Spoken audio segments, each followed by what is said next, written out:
Olá, bom dia a todos e a todas. Gostaríamos de dar as boas-vindas a todos aqui presentes.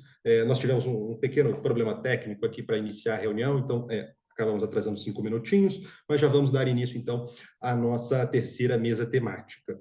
Eu sou o Eduardo Cury, coordenador do GT Finanças Verdes, do LAB, e junto aqui com a Roberta Simonetti, vamos apresentar esse webinar para vocês.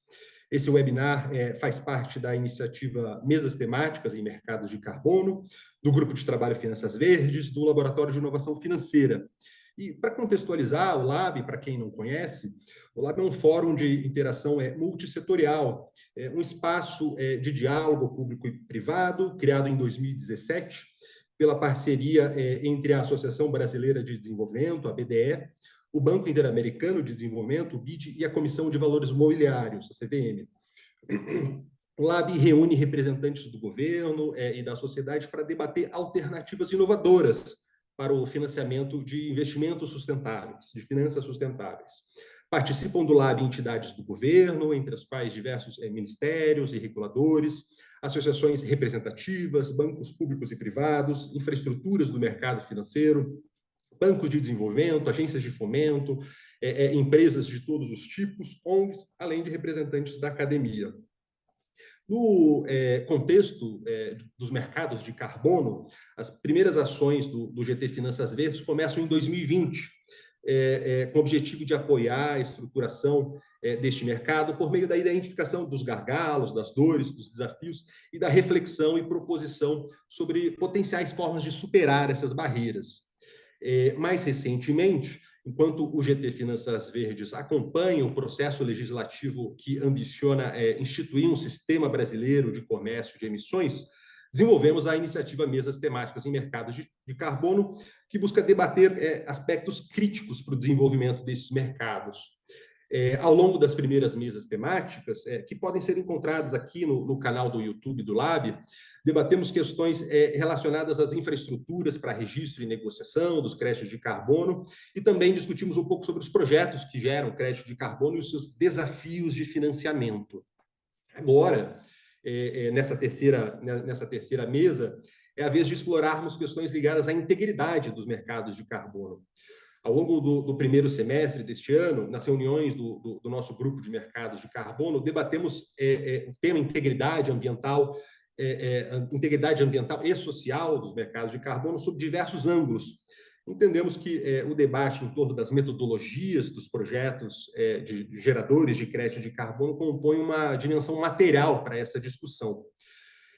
Para nos apoiar na melhor forma de abordar essa discussão, estruturamos um grupo focal com especialistas de diversas instituições desenvolvedoras de projetos de carbono de diferentes atividades e, como resultado, hoje, então, vamos explorar esses desafios na adaptação das metodologias dos projetos, as especificidades locais nesse momento.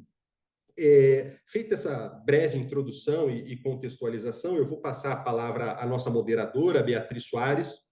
A Beatriz é coordenadora geral de Finanças Verdes da Secretaria de Economia Verde, Descarbonização e Bioindústria do MDIC, o Ministério do Desenvolvimento, Indústria, Comércio e Serviços. A Beatriz é doutora em Desenvolvimento Sustentável pela Universidade de Brasília e membro da carreira de especialista em Políticas Públicas e Gestão Governamental desde 2002. Bia, a palavra é sua. De antemão, agradecemos por seu apoio com essa iniciativa e só gostaria de lembrar a todos e a todas que há espaços para perguntas e respostas no nosso webinar. Então, fiquem à vontade para encaminhar questões aqui ao longo da nossa discussão, através do botão Q&A aqui na plataforma, e nós buscaremos, então, debater aí as questões que vocês nos enviarem. Então, bom, muito obrigado e bom webinar a todos e a todas. Bom dia a todas e a todos, é um prazer estar aqui discutindo esse assunto tão importante, né, para o desenho do mercado regulado de carbono do Brasil, que é o tema das compensações, né, os chamados offsets. Como vocês sabem, o PL 182/2024 tramita agora no Congresso, está no Senado, ainda há algumas incertezas em relação ao desenho final, né, o texto final, como é que vai ser, mas a questão da aceitação dos offsets já é dada.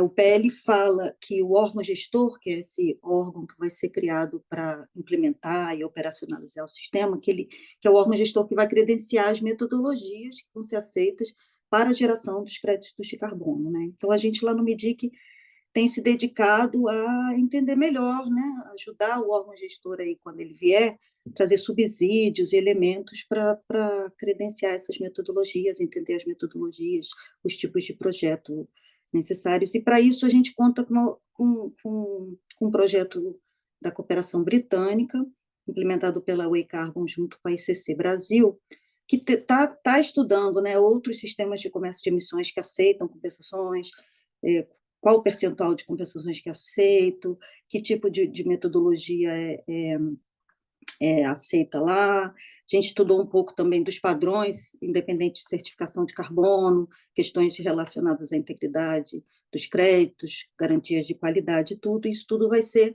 subsídio que a gente está processando para, quando o órgão gestor vier, a gente ter alguma coisa para contribuir já para avançar no credenciamento das metodologias. E uma outra oportunidade que surgiu foi essa com o Lab, qual a gente agradece demais também, tem sido um trabalho bastante interessante, a gente tem aprendido muito, que aí é focado especificamente nessa discussão da tropicalização das metodologias, né? Todo mundo fala da tropicalização, mas a gente lá no MIDIC sentiu um pouco de ansiedade de entender, tá bom, então tropicalizar é adaptar as metodologias às especificidades, mas o que isso quer dizer, né? E aí a gente, com a ajuda do pessoal do Lab, montou esses grupos focais, que tivemos nas 3 reuniões, e conseguimos entender um pouco melhor, né? Cada tipo de projeto vai ter um tipo de adaptação, então é isso que a gente queria compartilhar com vocês hoje aqui.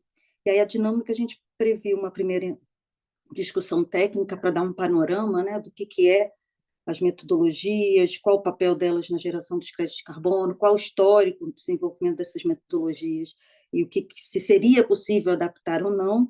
E aí, para fazer essa primeira introdução, a gente convidou a Letícia Gavioli, que também tem trabalhado com a gente no projeto da cooperação britânica, e, na sequência, a gente vai fazer apresentações de cada tipo de projeto de uso da terra, que a gente, dentro do projeto do UK Pact, identificou como, né, as prioridades no momento, dado o nosso perfil de emissões, dado as nossas especificidades. Então, a Letícia, ela é graduada em Economia pela Unicamp e é mestre em Economia pelo Centro de Desenvolvimento e Planejamento Regional da UFMG, atua há quase 10 anos no mercado de carbono e atualmente é coordenadora de finanças sustentáveis na Way Carbon. Então, Letícia, fica à vontade aí para nos iluminar com as questões mais técnicas e básicas aí da discussão das metodologias. Bom dia a todos e todas, obrigada, Bia. Vou compartilhar aqui minha tela.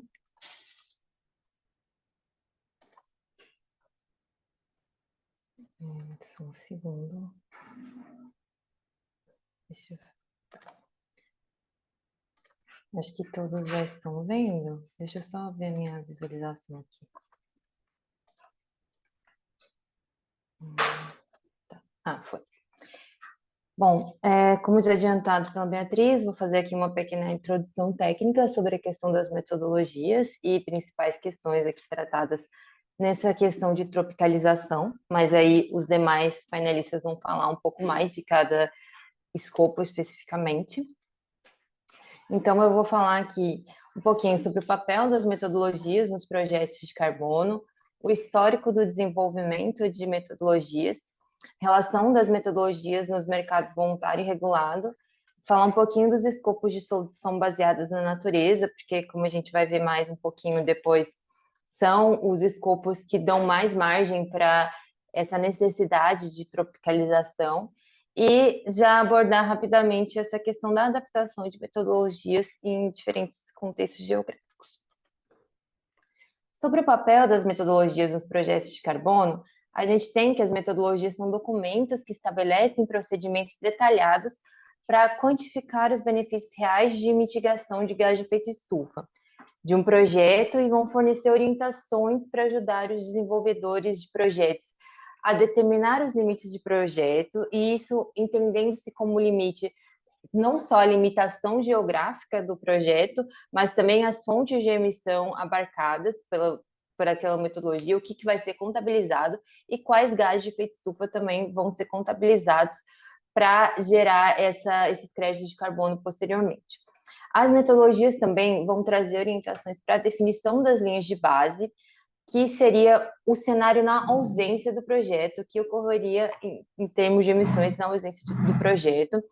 Também vai fornecer orientações para avaliar a adicionalidade do projeto, ou seja, para demonstrar que, de fato, as emissões geradas pelas atividades do projeto de carbono só ocorreriam na existência do projeto, ou seja, não haveria aquela mesma redução de emissões sem esse projeto. E isso é o que vai justificar realmente a geração dos créditos de carbono. Também as metodologias fornecem orientações para o monitoramento de parâmetros relevantes e, a partir disso, para a quantificação de reduções ou remoções de emissões de gás de efeito estufa, seja por medição, propriamente dito, desses gases, ou seja por cálculos estimados. Então, as metodologias, elas vão fornecer orientações para todas as etapas desse processo de geração de créditos de carbono, desde a concepção e elaboração da descrição do projeto, orientações para validação também, e aí sim, para poder ser solicitado o registro desse projeto, orientações também para implementação e operação, o monitoramento do projeto e a auditoria de verificação, que vai realmente verificar se o monitoramento foi adequado e, finalmente, proporcionar a geração de créditos de redução ou remoção de emissões reais e precisas. Aqui vou falar um pouquinho sobre o histórico de desenvolvimento das metodologias. Ele começa em 2001 com a delimitação das regras operacionais para o Mecanismo de Desenvolvimento Limpo da ONU, MDL, que trouxe implementação de projetos de redução de emissões de GE em países em desenvolvimento para gerar créditos de carbono que poderiam ser contabilizados para as metas do Protocolo de Quioto dos países desenvolvidos. Em 2003, a gente teve a criação do Gold Standard, com o objetivo de garantir mais altos níveis de integridade ambiental e resultados de desenvolvimento sustentável para o MDL. Então, ele trouxe vários critérios também de benefícios para as metodologias do MDL. E em 2004, a gente teve a primeira metodologia criada, a MS1A, que é um projeto, uma metodologia para geração de energia elétrica. E essa sigla MS, em geral, ela quer dizer projetos de pequena escala. Então, essa foi a primeira metodologia criada. Também em 2004, houve a certificação do primeiro projeto de carbono pela metodologia AMS3F, de reciclagem e recuperação de gases industriais. E em 2005, teve a criação do CCB, que é o Climate Community and Biodiversity Standards, que foi criado para promover a integração das melhores práticas e abordagens de múltiplos benefícios no design e na implementação de projetos. E desde 2014, o CCB faz parte da VER. Em 2006, houve a criação da primeira metodologia para o setor florestal, a AR-ACM 001, né, que o AR se trata de afforestation, né, florestamento, e restoration, que seria a restauração, aqui no caso de terras degradadas, considerando também a remoção de emissões. E essa sigla ACM, geralmente para os projetos de MDL, se refere a projetos de grande escala, mas nos casos de projetos de florestamento e reflorestamento, pode envolver também projetos de grande e pequena escala. E aqui, por fim, na nossa linha do tempo, a gente tem a criação do VCS, que é o Verified Carbon Standard, que ele foi criado para ser um padrão de contabilidade de carbono capaz de gerar créditos também. Aqui a gente traz um pouquinho da relação das metodologias nos mercados voluntário e regulado.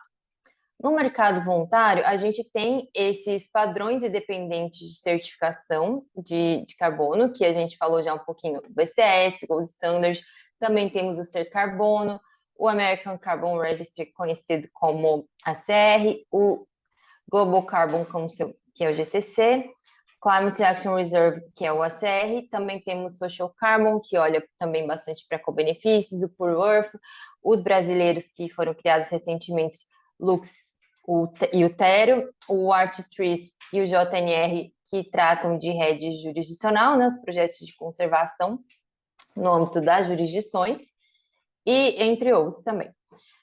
Mas esses são os principais e também com projetos registrados no Brasil ou no pipeline, que seria em alguma etapa daquele processo de geração de créditos de carbono. Então, esses padrões independentes de certificação, eles permitem o registro de projetos que sigam metodologias próprias de cada um desses padrões ou metodologias de outros padrões que sejam credenciadas por esses padrões aqui. Por exemplo, no caso do VCS Code Standard, há metodologias do MDL, que são aceitas, e no caso do Ser Carbono, metodologias do CAR. Agora, já no mercado regulado, né, como o próprio nome diz, há entes regulados, então eles têm obrigações. E no caso aqui, seriam de apresentar permissões ou cotas de emissão, como está escrito no projeto de lei em tramitação, então, ele vai ter que apresentar essas cotas mais unidades de compensação quando essas compensações são aceitas, e essas compensações seriam aí semelhantes aos créditos de carbono, ou chamados de offsets. Então, eles vão ter que conciliar, ou seja, apresentar essas cotas mais essas unidades de compensação num valor equivalente às suas emissões. E aí, no caso do ente regulado ter emissões superiores às permissões ou às cotas que foram inicialmente alocadas a ele, eles precisam comprar permissões adicionais do governo, seja por meio de leilões, por exemplo, ou de outros entes regulados que tiveram emissões inferiores às suas permissões recebidas. Ou seja, eles emitiram um valor abaixo do que lhes era permitido. E fora isso, quando o uso de compensações é permitido, como é o caso que está no PL em tramitação, os entes regulados também podem comprar compensações de desenvolvedores de projetos, e essas unidades de compensação, elas podem ser geradas por um programa próprio da jurisdição. Por exemplo, o caso da China, eles têm um programa próprio da China, eles não utilizam esses padrões independentes de certificação do mercado voluntário, que estão aqui do lado esquerdo, ou também podem, o sistema de comércio de emissões de uma jurisdição, como o caso da Califórnia, pode ter metodologias próprias, mas utilizar dos sistemas, dessas plataformas do mercado, dos padrões do mercado voluntário, para apoiá-las em todo o processo de geração de créditos de carbono. Então, no caso da Califórnia, eles têm metodologias próprias, porém, eles utilizam o CAR, o ACR e a Verra como plataforma de apoio para passar por todas aquelas etapas do processo de geração de créditos de carbono.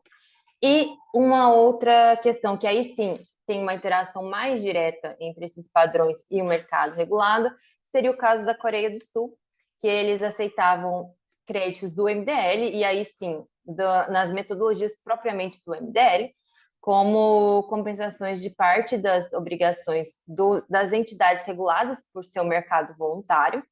E agora, com essa transição para o mecanismo do artigo 6 do Acordo de Paris, eles vão também passar a aceitar essas unidades do artigo 6, assim que as metodologias forem, de fato, definidas e implementadas. Bom, aqui a gente fala rapidamente, né, como já dito, os outros panelistas vão entrar mais a fundo em algum desses escopos, mas a gente trouxe aqui rapidamente uma introdução sobre escopos para soluções baseadas na natureza, porque são esses escopos que trazem mais discussões sobre a necessidade dessa tropicalização, né? E a gente entende o que seria essa tropicalização também. Especialmente aqui a gente fala sobre os cálculos das reduções de emissões e remoções. Por exemplo, no caso de projetos de redução de emissões por desmatamento e ou degradação florestal, são os projetos de REDD, a quantificação das suas reduções de emissões ela é feita por meio de um cálculo estimado a partir de um cenário de linha de base, né, que seria esse cenário alternativo ao cenário do projeto. E houve algumas críticas a respeito dessas estimativas também, né? E em resposta a essas críticas, a Verra publicou recentemente uma nova metodologia de RET, que seria a VM 0048, com a colaboração com governos nacionais, que permite que as linhas de base do projeto sejam derivadas das linhas de base jurisdicionais de RED. Assim, todas as metodologias de RED do VCS, elas vão tender a ser incorporadas pela VM 0048. Então, já houve algumas metodologias desativadas e outras foram atualizadas, mas aos poucos elas também vão migrar para a VM 0048, que até o momento trata de projetos de desmatamento não planejado evitado, né? O não planejado, em geral, seria o ilegal. Mas também existem ainda metodologias desenvolvidas por outros padrões, também de RED. No caso do ARR, que é a sigla em inglês para florestamento, reflorestamento e revegetação, são as atividades que removem emissões de EE através de estabelecimento, aumento ou restauração da cobertura vegetal. A quantificação das suas remoções é feita por meio de medição in loco, por amostragem, sensoriamento remoto e ou benchmark de desempenho dinâmico. No caso de ALM, que seriam os projetos de gestão de terras agrícolas, as quantificações de suas reduções e remoções de emissões podem ser feitas por meio de valor estimado, com base em modelos de cálculo ou por meio de medição in loco do carbono orgânico no solo, né, que certamente os painelistas vão falar também da questão do custo elevado dessas medições do carbono no solo, e de outros fatores relevantes para a redução de emissões, como a quantidade de fertilizantes utilizados. No caso de projetos de manejo florestal melhorado ou sustentável, que tem a sigla em inglês IFM, a quantificação de suas remoções e reduções de emissões é feita por meio de cálculo estimado também, a partir do cenário de linha de base, a semelhança do que acontece nos projetos de RED. E no caso de projetos de restauração e conservação de zonas úmidas, WCR, quantificação de suas remoções e reduções de emissões também é feita por meio de cálculo estimado a partir de cenário de linha de base. E aí há esse desafio dos cálculos estimados refletirem em remoções e redução de emissões reais e precisas. E isso também é um dos grandes fatores para essa discussão de necessidade de tropicalização das metodologias. Então, aqui a gente já começa a abordar um pouco, antes dos painelistas falarem um pouco mais também, sobre essa necessidade de adaptação de metodologias ao contexto geográfico, aqui ao contexto brasileiro, no caso. Sobre a quantificação de remoção e redução de emissões, o que eu estava falando no slide anterior, sobre os cálculos estimados, em geral, as metodologias são genéricas quanto à localidade e geralmente requerem documentos complementares com modelos de cálculo adequados à realidade local. No caso de projetos de RED, há já, como eu disse, na metodologia VM 0048, essa permissão do uso de linhas de base jurisdicionais e modelos de mapas de risco para garantir maior integridade, e no caso de ALM, modelos para culturas e solos brasileiros estão em desenvolvimento, com iniciativas como da Embrapa, da Exalc, acho que o pessoal, depois da Imaflora, pode falar também um pouco mais. E isso poderia reduzir os custos de projetos, já que fazer medição do carbono orgânico no solo é mais caro e poderia aumentar o potencial de desenvolvimento de projetos agro. E também ainda o desenvolvimento de metodologias próprias para a realidade local, mas essas metodologias acabam requerendo mais esforço do padrão, né, para ter uma própria metodologia, certificação na avaliação dos projetos. Ligou meu fone, só um minuto.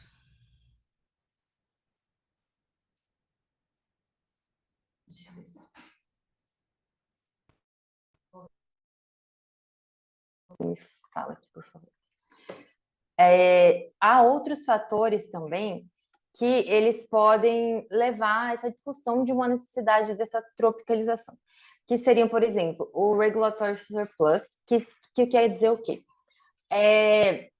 A adicionalidade regulatória, ou seja, que aquele projeto de carbono, ele não está ocorrendo devido a uma exigência legal. Então, assim, aquela redução de emissões do projeto de carbono, ela não ocorreria na ausência do projeto de carbono e não há uma lei que obrigue a execução de tal atividade. Ou seja, a atividade de projeto de carbono não pode ser algo que já seria exigido, por exemplo, para o licenciamento ambiental, algo do tipo. Porém, a metodologias do VCS, por exemplo, eles entendem como regulatory surplus só, por exemplo, quando uma lei ela é efetivamente aplicada.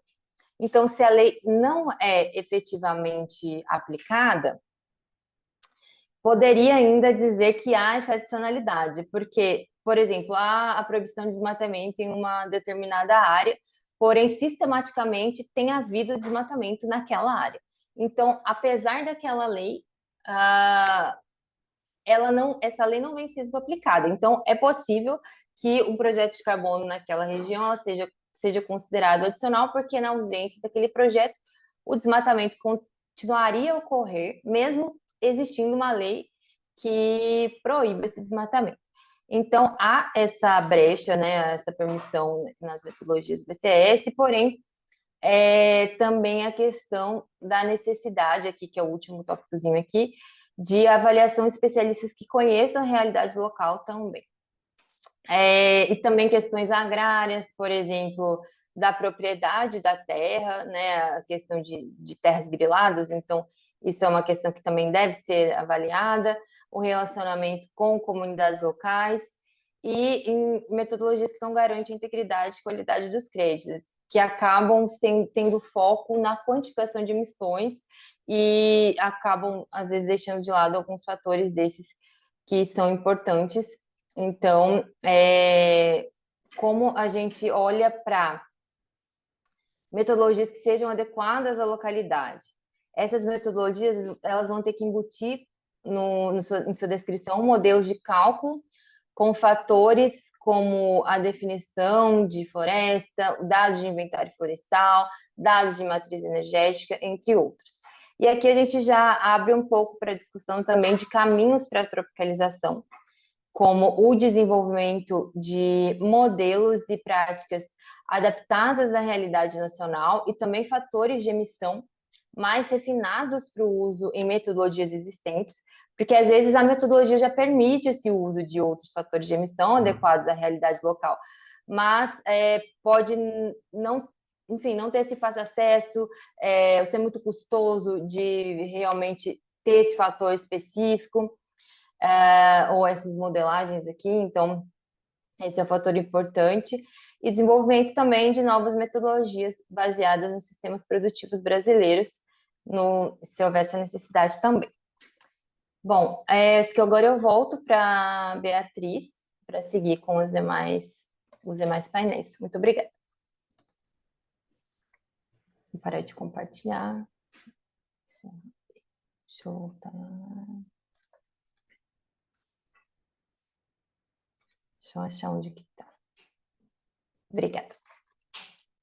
Obrigada, Letícia. Foi uma apresentação bem interessante, panorama geral das questões. Já começamos a entrar, né, qual é o problema exatamente da tropicalização. Interessante ver essa evolução também do desenvolvimento das metodologias desde o MDL, né, e o quanto os padrões independentes evoluíram no desenvolvimento dessas metodologias, inclusive com outros tipos de projeto, né? Por exemplo, o RED não tem nas metodologias do MDL e tudo, e também essa coisa da comparação, né, do mercado regulado com o mercado voluntário, eu também acho muito importante, em especial por conta, né, do que está estabelecido hoje no texto do projeto de lei, né? O que o projeto de lei fala é que a única coisa que o projeto de lei fala é que o órgão gestor vai credenciar metodologias. Então, não tem nada lá, né, específico dizendo que nós vamos usar um padrão nacional ou nós vamos ir pelo caminho da Califórnia, de ter metodologias próprias e usar a estrutura dos padrões, enfim, isso tudo ainda está sendo analisado, mas a gente, no momento, trabalha com a possibilidade de realmente credenciar metodologias ou que já existam nos padrões, né, ou adaptar e criar uma metodologia linha para o SBCE. Então, muito interessante tudo isso que você trouxe aí, acho que já dá um panorama geral. E uma coisa que eu esqueci de falar também, né? Lembrando que o projeto de lei ele vai credenciar metodologias não só para aceitação, né, de compensações dos regulados dentro do SBCE, mas também para aceitação de ITMOS, né? O que é ainda mais um desafio aí da gente fazer o equilíbrio entre né, quantas metodologias a gente vai credenciar e como vai separar a coisa dos regulados e dos ITMOS. Mas obrigada, Letícia. A gente dá seguimento agora às sessões específicas, né, para cada tipo de projeto. A gente escolheu 3 tipos de projeto, que são projetos de agropecuária, projetos de ARR, que é o florestamento, reflorestamento e revegetação, e os projetos de RED. E aí a ideia é que cada especialista vai se concentrar em explorar os desafios da geração de créditos de carbono para esses tipos de projeto, a partir da perspectiva de aplicação das metodologias, também para além da aplicação das metodologias, quais os desafios, né, para garantir a integridade e qualidade dos créditos, além dos aspectos metodológicos. E aí, para falar sobre os projetos de agropecuária, a gente convidou Renato Potenza, que é graduado em Engenharia Florestal pela Exalc, mestre pelo Programa de Recursos Florestais também da Exalc. Atualmente, a Renata é coordenadora de projetos em clima e cadeias agropecuárias do Imaflora, com foco em mensuração de carbono e análise de eficiência da implementação de práticas de baixas emissões. E, por fim, a Renata é membro da Youth Climate Leaders, e, assim, foi bastante ativa nas discussões do grupo focal e trouxe bastante elementos. Então, Renata, fica à vontade para fazer a sua apresentação. Obrigada, Beatriz. Deixa eu já compartilhar aqui com todo mundo. Bom dia, né, para todas e todas. Primeiramente, agradecer aí o espaço e a oportunidade para a gente conseguir discutir um pouco mais sobre esse tema que está tão em alta, tão relevante, né? E já pontuando que essas discussões que nós fizemos ali, né, que o Lab promoveu, foram muito ricas, muito valiosas, e aí aqui é um prazer poder compartilhar um pouco dessas discussões com todos vocês. Então, eu trabalho, né, hoje no Imaflora. Imaflora é uma ONG brasileira que atua muito nessa questão da promoção, né, de uma agricultura e uma pecuária mais sustentável, olhando também para a questão florestal, conservação, né, dos ecossistemas florestais, trabalhando também com populações indígenas, comunidades quilombolas e pequenos agricultores. Então, a gente tem uma gama ampla aí de atividades. Mas hoje vamos focar, né? Me pediram para falar um pouco aqui sobre essa questão do mercado de carbono relacionado aos projetos de agricultura e pecuária. Não dá para a gente aprofundar tanto aqui, então vou fazer meu máximo para passar, né, as informações que eu considero mais importantes para vocês, mas depois estou super à disposição também para trocar, né, nos espaços de pergunta e também fora daqui para quem quiser entender um pouco mais. Eu achei interessante, né, como hoje o mercado voluntário é um mercado que está ativo, né, de alguma forma, a gente sabe que passando aí por alguns altos e baixos, mas é um mercado ativo. Eu achei interessante trazer, né, um pouco da realidade, assim, dos projetos de ALM, que são os projetos de agricultura e pecuária nesse mercado voluntário, para aí a gente entender um pouco dos desafios, né? Então, todo ano essa organização aqui, Ecosystem Marketplace, traz, né, um pouco do estado mesmo, estado da arte desse mercado voluntário. E aí o gráficozinho mostra aqui, né, que desde 2019 até 2023 vem havendo uma crescente nesse mercado, né, na geração de projetos registrados, de volume, com exceção para 2020 ali, que a gente viu que teve né, um comportamento atípico, mas em relação a isso, esse volume ele vem de alguma forma tendo um crescimento constante. E aí eu queria chamar atenção, obviamente, para a minha parte aqui, né? Então, que são os projetos de agricultura e pecuária. Não sei se vocês estão vendo aí, mas é essa barrinha verde aqui, né? Bem pequenininha ainda. Então, em 2022, os projetos registrados, né, nos principais padrões, aqui, obviamente, esse relatório ele deixa claro que ele não pega todos os padrões, mas para a agricultura e pecuária a gente pode considerar que ele é representativo, porque ele considera mais de 95% dos projetos, né? Então ele pega para a gente os principais realmente padrões de geração de crédito. E aí a gente vê que os projetos de agricultura e pecuária ainda são muito pequenos, né? Ainda tem uma expressividade pequena em relação a esse volume total, essa quantidade total. Então, em 2022, a gente teve aí menos de 2%, né, de volume de crédito sendo gerado, menos de 3% em valor em termos de venda desses créditos, havendo aí uma crescente, quase o dobro, né, para 2023, mas ainda uma quantidade pequena de projetos voltados para agricultura e pecuária. Eu acho que isso já vai dando um tom, né, dos desafios e também das oportunidades que a gente tem aqui para esses projetos. E aí, aqui, entrando um pouquinho mais a fundo somente, nesses projetos que vão estar relacionados à produção animal ou à produção vegetal, a gente vê que em 2019 foram 11 projetos registrados, e em 2023 a gente tem aí mais que o dobro, né? Então, 28 projetos registrados, mostrando que esse movimento ele está acontecendo, né? Então, acho que o primeiro grande recado é de que tem um movimento e tem uma oportunidade, né? O mercado ele não está saturado, ele ainda tem oportunidades, né? E tem como dar escala para isso, então acho que esse é um grande recado. Ao mesmo tempo que a gente começa a olhar um pouco mais a fundo, né? Aí começam a surgir os desafios. Eu acho que o primeiro desafio que eu queria trazer em relação a todo esse mercado é em relação a esse valor, por exemplo, né? Um dos desafios. Então, em 2022, os projetos de agricultura, em média, tiveram aí uma venda de 11 dólares por tonelada. Em 2023, ano passado, isso já caiu, né, para 6, então quase metade.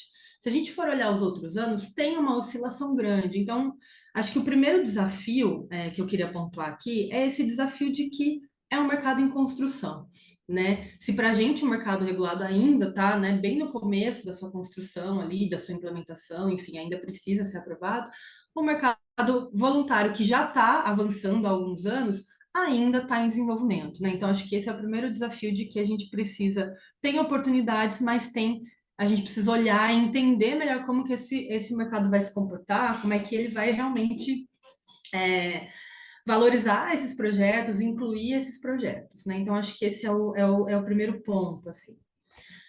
Aí a gente entra um pouco também nos desafios técnicos, que é uma questão bastante importante para nós aqui, né, do Brasil, do Sul Global. Eu acho que os desafios, eles vão passar muito pelo que a Letícia já falou, né, não tem muito como a gente ficar reinventando a roda ou trazer muito mais para a mesa, assim. Os desafios, eles vão passar por essa questão metodológica, de modelos e de fatores de emissão e remoção, né?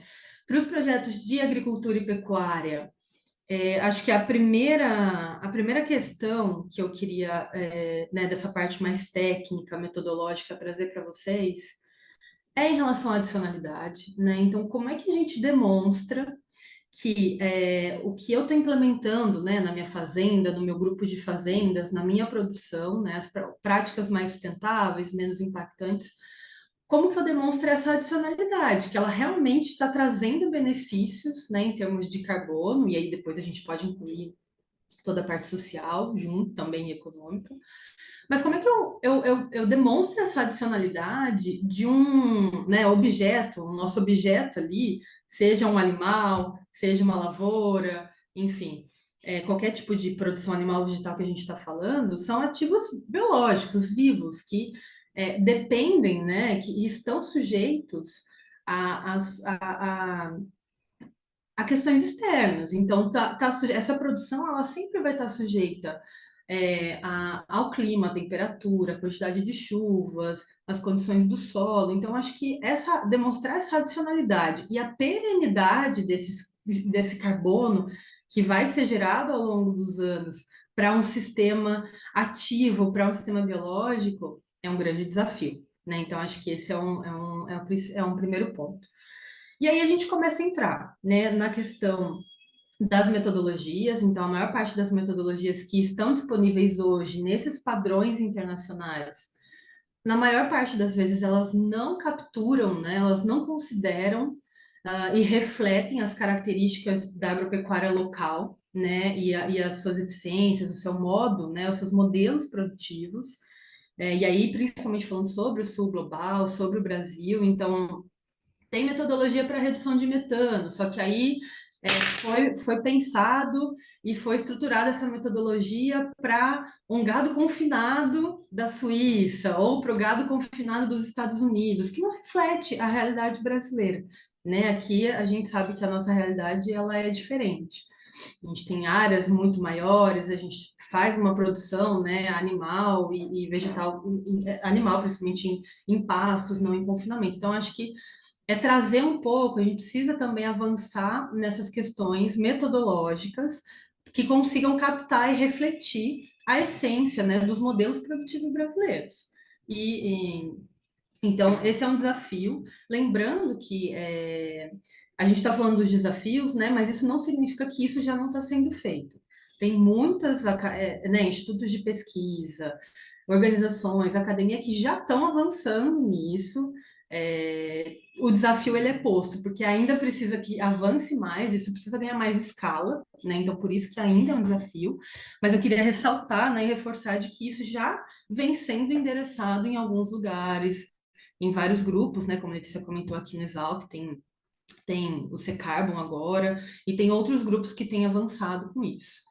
E aí, por fim, né, acho que um terceiro desafio, além da questão da adicionalidade, da metodologia mais adaptada, é a questão, né, não adianta também a gente só ter métodos que vão refletir, que vão pensar nesse modelo produtivo que é realmente, né, a realidade brasileira, se a gente não tem os números para inserir, né? E nós já temos muitos números, como a Letícia comentou, tem metodologias que já permitem que sejam usados esses números, mas ainda é necessário mais avanço, né?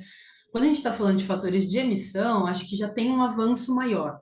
E a gente já tem fatores mais avançados, mais detalhados, e também já levados para o IPCC e outras organizações que são aceitas. Para a questão do carbono do solo, ainda é muito custoso, ainda é demorado, ainda tem uma questão sobre o limite de quanto esse solo pode remover. Então, tem questões ainda teóricas, conceituais, que precisam ser avançadas e a questão de mensuração mesmo, que precisa de mais investimento, precisa de mais fomento para que a gente tenha cada vez mais esses números, para que nós possamos usar, preencher essas metodologias, né, principalmente as adaptadas, e aí realmente começar a refletir mesmo o que é emissão, o que é remoção, que cabe, né, que cabe aos nossos modelos produtivos. E aí, gente, só para finalizar, que eu acho que eu já até estourei meu tempo aqui, com toda essa discussão, né, de que já tem avanços, mas ainda precisa de mais avanços, principalmente, né, pelo fato de que a gente precisa da escala, o setor agropecuário ainda vem aumentando as suas emissões, então a gente precisa da escala a essas soluções, a esses mecanismos. Esse é um dos mecanismos, né, os mercados de carbono. E aí, pensando nisso, a Emaflora, né, começou a identificar onde é que a gente pode colaborar, né, nessa parte dos projetos de agricultura e pecuária. E aí a gente entendeu que é justamente no desenvolvimento de metodologias, né? Então, nós estamos hoje, nesse momento, desenvolvendo, né, uma metodologia ali para o padrão Verra, e depois, enfim, não sei como, a gente vai pensar em como expandir isso, mas nesse momento, nós estamos desenvolvendo uma metodologia específica para a produção, né, de carne, de gado em pastagens, que vai realmente capturar a essência, né, dos modelos produtivos e que visa aí fomentar essa transição, né? O nosso principal objetivo é que essas metodologias consigam dar escala, velocidade para essa transição para modelos produtivos mais sustentáveis. Então, quem quiser também saber um pouquinho mais, depois eu posso comentar sobre a metodologia. É um processo que está demorando mais do que eu gostaria, mas está lá, está avançando. Eu acho que, se não no fim desse ano, no comecinho do ano que vem, a gente tem essa metodologia aí aprovada e que pode ser usada, pensando, obviamente, no Brasil, mas também para o sul global, né, que tem as mesmas características semelhantes e similares. E aí também tem outras metodologias, né, que a gente vem trabalhando. Hoje nós estamos desenvolvendo também, junto com a Way Carbon, uma metodologia para pecuária de corte, pecuária de leite para o BNDES, então aí é um olhar mais nacional mesmo, mas enfim. É isso, gente, que eu queria compartilhar com vocês. O nosso pedacinho de contribuição está nisso, para tentar ir avançar, né, o que já vem avançando, mas avançar um pouco mais ainda na solução desses grandes desafios. Obrigada. Obrigada, Renata. Como sempre, bastante clara e objetiva. Eu sempre aprendo muito com você. Eu queria explorar um pouquinho, porque você falou que o processo de desenvolvimento das metodologias está sendo mais demorado do que vocês queriam, né? E considerando que o órgão gestor ele vai ter que passar por esse processo que vocês estão passando, né? Principalmente no caso dos projetos de agropecuária, no caso, eu estou entendendo que a gente vai ter que desenvolver as metodologias que não existem, né, para a agropecuária. Queria que você falasse um pouquinho, assim, especificamente, quais os desafios de desenvolver essa nova metodologia. Quando você fala demora mais tempo do que vocês esperavam, qual é essa perspectiva de tempo, né? Porque o órgão gestor vai ser bastante cobrado para já criou, né, aprovou a lei, já tem que ter todas as metodologias, né, na gaveta lá. Então, queria que você falasse um pouquinho desses desafios, porque serão os desafios enfrentados pelo órgão gestor, especialmente no tema de agropecuária. Obrigada, Beatriz. São vários dos desafios, né? Então, tentando aqui ser sucinta e elencar os principais. A gente está nesse processo desde 2021, então são 3 anos nesse processo de desenvolvimento de metodologia, né? Eu entendo que nesse caso tem dois fatores, né, que fizeram com que esse tempo demorasse um pouco mais do que a gente gostaria. Então, o primeiro deles é porque a gente está propondo uma mudança conceitual, né? Então, não é só uma adaptação para a realidade brasileira, é uma mudança de conceito. Né? Então, as metodologias que existem hoje na Verra, por exemplo, elas falam em emissões absolutas. Então, aquela minha propriedade emite tanto, eu tenho que reduzir tanto.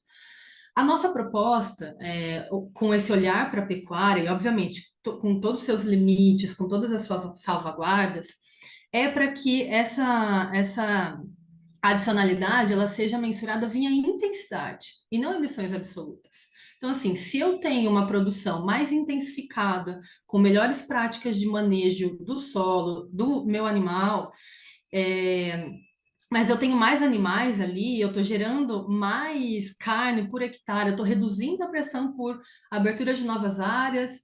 Se eu for olhar em termos de emissão absoluta, vai aumentar, porque se eu tenho 3 animais, eu tenho uma emissão, se eu tenho 5, eu tenho mais. Isso né, é uma regra básica. Só que a nossa visão é de que um modelo intensificado, com todas as suas, né, suas salvaguardas, ele produz mais com menos. Então, a gente tem uma intensidade de emissão menor. Então, a gente está tentando mudar e mostrar esse conceito. Então, acho que esse é um ponto que fez com que isso demorasse mais. Então, se fosse uma adaptação para a realidade brasileira do que já existe, acho que seria um pouquinho mais fácil. Então, tem outros caminhos também.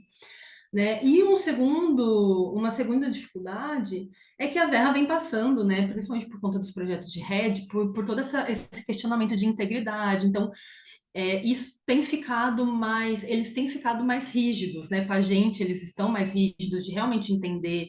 A gente está desenvolvendo todo um capítulo sobre salvaguardas ambientais, sociais, para realmente tentar evitar que hajam problemas futuros nesses projetos, né? E um terceiro desafio, só para fechar aqui, é justamente como também criar uma metodologia que seja viável economicamente, né? Porque a gente sabe que elas ainda são caras, são custosas, são demoradas. Então, como criar, por exemplo, linhas de bases que podem ser utilizadas para outros projetos, que não precise que cada projeto crie uma nova linha de base. Então, como que a gente faz para diminuir um pouco os custos e trazer um pouco mais de viabilidade, sabendo que né, esse mercado de carbono não é para todo mundo, ele tem ali as suas limitações, seus critérios de elegibilidade. Né? Então, acho que esses são os principais desafios, assim, Beatriz, que a gente tem enfrentado nesse desenvolvimento.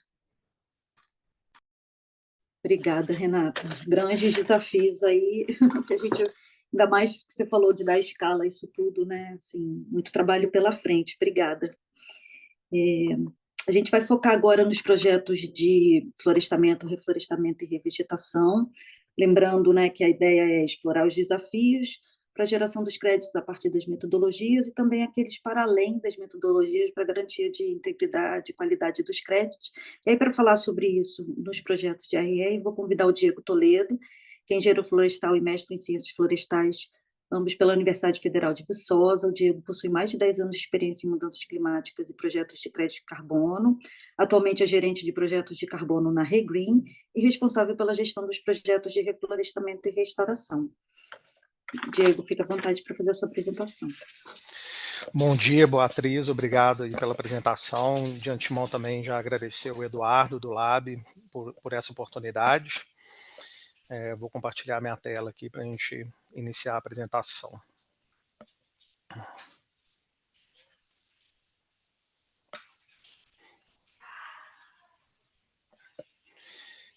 Vocês estão enxergando a minha tela? Porque por algum motivo eu não estou vendo mais a sala de reunião. Sim, estamos vendo. Obrigado. Bom, então a gente vai trazer aqui um pouco Só coloca no modo de apresentação, talvez. Eu coloquei no modo de apresentação. Está aparecendo, desculpa. Então tá joia. A gente vai falar um pouco aqui sobre os desafios, né, para adaptação de metodologias no caso de AR, né? Como apresentado pela Beatriz, eu trabalho na Regreen, né, que é uma empresa de restauração ecológica de larga escala, com o objetivo também de aquisição de créditos de carbono para poder viabilizar a nossa restauração de larga escala. Bom, aqui só trazer em linhas gerais o que a gente vai discutir, né? Tópicos gerais de elegibilidade, linhas de base e adicionalidade, fatores de emissões e remoções e a parte de integridade ambiental, social, permanência e co-benefícios. Bom, entrando aqui nesses três pilares, né, de qualquer metodologia e projeto de carbono, elegibilidade, linha de base e adicionalidade, a gente gostaria de começar aqui pelo tema de elegibilidade. Bom, a maior parte das metodologias, elas trazem a questão de não conversão da vegetação nativa existente para que o projeto seja elegível para pleitear um crédito de carbono por restauração e reflorestamento. Então, aqui nesse exemplo, né, da imagem que... Diego, Sim. Desculpe interrompê-lo. A apresentação não está passando, ela não está em modo apresentação e está no primeiro slide ainda. Tá. Eu estava passando aqui, para mim parecia... Eu acho que se você fecha o compartilhamento, agora passou, mas ainda não está no modo tela Entendi. cheia. Tá. Se você primeiro coloca no modo tela cheia e depois compartilha, será que funciona? Tá Acho bom. que tem que escolher a janela da apresentação, Diego. Tá bom, deixa eu testar aqui já. Compartilhar.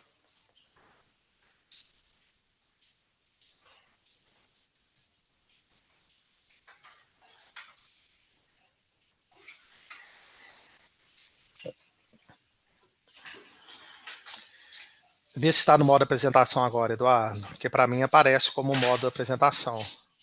Não, para nós não está no modo apresentação. Tá, deixa eu tentar outra aqui, só um segundo. Tá muito pequeno a imagem para poder visualizar aqui a apresentação? Conseguimos observar. A gente só vê também as suas notas. Tá, não, sem problema.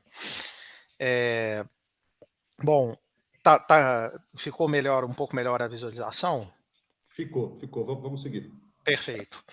Bom, então na questão de elegibilidade, a gente tem que evidenciar essa questão de não conversão da vegetação para que o projeto seja elegível, né? Senão, as metodologias e o próprio projeto de carbono poderia gerar um incentivo perverso, né? De você converter a área para depois pleitear um crédito de carbono. O VCS da Verra, ele utiliza esse intervalo temporal de 10 anos antes. Então, aqui a gente quis trazer um exemplo, né, mostrando, primeiro, aqui no balão azul, a área que já é floresta, atualmente ela não geraria um crédito de carbono de EAR, né, que a função dele é trabalhar o reflorestamento e a restauração da área. E esses balões que estão em amarelo, eles seriam áreas que ocorreu a conversão recente e que também não seriam elegíveis. O próprio standard da Verra, ele já traz uma certa flexibilidade de que se o desenvolvedor de projeto comprovar que essa conversão não foi causada em função do projeto, essa área ainda seria elegível, né? Conservadoramente, alguns desenvolvedores de projetos, como é o nosso caso aqui da Regreen, a gente ainda assim está excluindo essa área para não ter nenhum questionamento de credibilidade do projeto.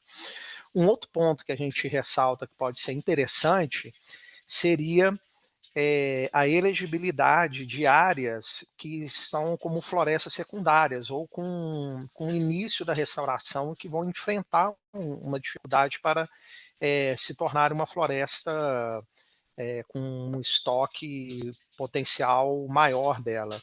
Então, por exemplo, aqui na imagem, nessa parte de cima, a gente vê que tem uma área que é um pouco raleada, que há 10 anos ela está raleada, e ela não, pela falta de conectividade com outros fragmentos florestais, ela não vai sair dessa condição estagnada de floresta secundária. Então, esse pode ser um potencial a ser explorado para uma possível tropicalização de metodologias, permitir o incremento de estoque de carbono florestal em áreas de florestas secundárias. Bom, com relação à linha de base, a gente já começa a notar uma diferença da abordagem metodológica, por exemplo, entre o CDM e o VCS da Verra, né?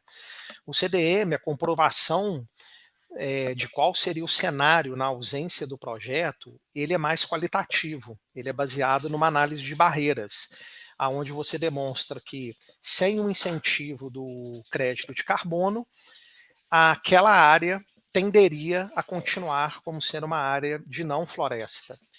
Já o VCS da Verra, ele já traz uma abordagem mais quali-quantitativa, onde o desenvolvedor de projeto tem que demonstrar, através da mensuração, por exemplo, utilizando dados de sensores remotos, que parcelas de controle fora da área do projeto têm uma tendência de manter o seu estoque de carbono e o cenário de projeto vai ter uma tendência de aumento do estoque de carbono. Isso utilizando o que eles chamam de Stock Index, que seria um índice correlacionado com a biomassa, que demonstraria essa diferença entre o cenário da linha de base e o cenário de projeto. E isso é monitorado ao longo do tempo do projeto.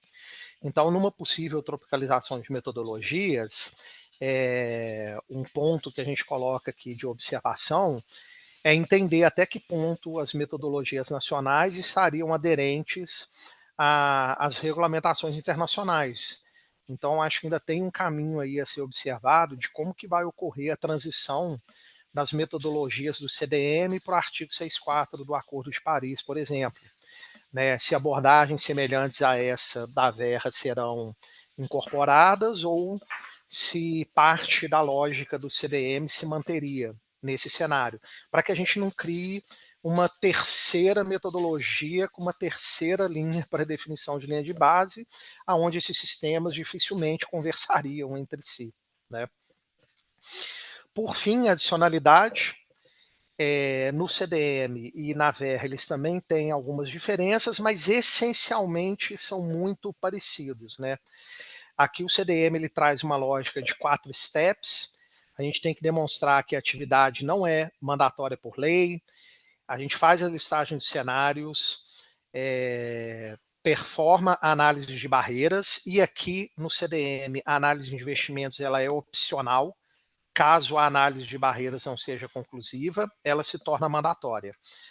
E, por fim, uma análise de prática comum, para demonstrar que aquele projeto também ele não é uma prática comum da região, ou seja, ele ocorreria com ou sem o incentivo de carbono. A Verra utiliza uma lógica bem parecida, ela também passa pelo step de demonstrar que a atividade de projeto não é mandatória por lei. O step 2, ele está relacionado com demonstrar que essas curvas do cenário de linha de base e do cenário de projeto são estatisticamente diferentes, porque se elas fossem iguais, não teria adicionalidade, porque a gente estaria falando do mesmo estoque de carbono entre essas curvas. E, por fim, a análise de investimentos é mandatória, que é demonstrar que o projeto, sem a receita do crédito de carbono, ele é menos atrativo que um valor de benchmark ou por comparação de investimento, o cenário de projeto versus o cenário de linha de base.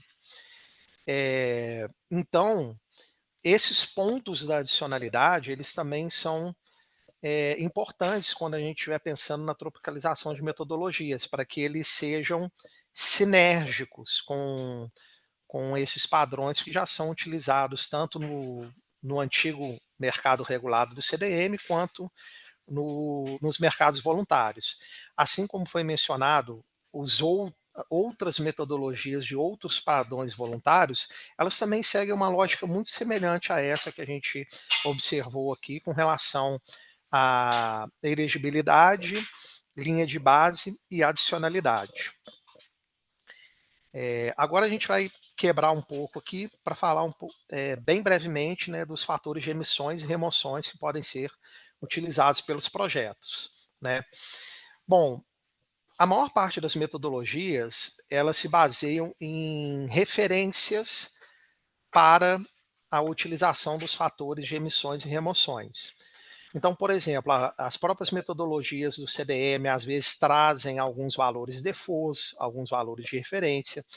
As principais metodologias, os principais padrões também aceitam os valores do IPCC como referência. A gente pode usar os fatores da própria Comunicação Nacional do Brasil à ONU, que seria o inventário que o Brasil faz e comunica para a ONU, além de referências científicas. Então, um ponto que a gente traz aqui de discussão para tropicalização de metodologias, que seria interessante ter um banco de dados nacional que consolidasse as características das fitofisionomias brasileiras, para que a gente tivesse fatores de emissões e remoções mais específicos à realidade nacional, visto que referências como o IPCC, às vezes elas agrupam as regiões e as fitofisionomias brasileiras em poucos grupos. Então ficam fatores que são muito genéricos e menos específicos. Então, o desenvolvimento de um banco de dados nacional seria de grande valia também para os desenvolvedores do projeto, para acessar essas informações e ter uma informação oficial, governamental, auditável para o desenvolvimento dos projetos. Por fim, a gente vai comentar um pouco aqui sobre a parte de integridade ambiental, social, permanência e co-benefícios.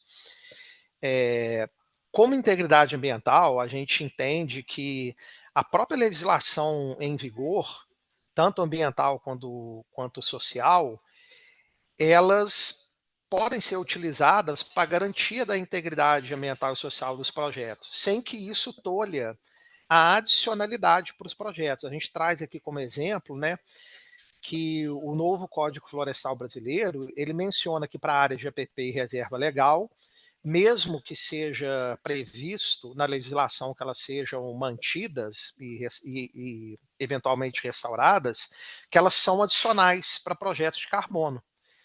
Então, o fato de existir a legislação, ela pode se valer de mecanismos de pagamentos por serviços ambientais, garantindo adicionalidade aos projetos para que o projeto tenha a integridade ambiental necessária e também consiga monetizar o carbono.